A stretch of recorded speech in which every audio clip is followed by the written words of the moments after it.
बड़े पुलिस अधिकारी के निर्देश के आलोक में दरभंगा शहर में लगातार वाहन चेकिंग अभियान चल रहा है। उल्लंघन करने वालों पर जुर्माना किया जा रहा है।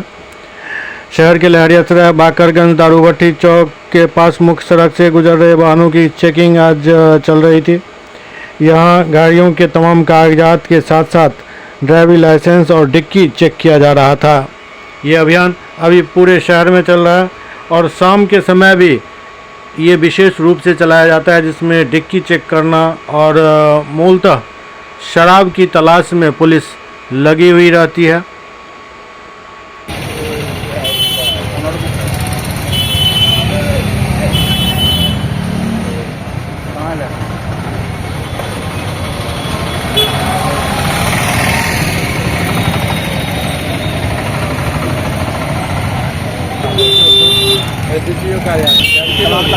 मंगाइए, मोबाइल मंगाइए, नगर थाना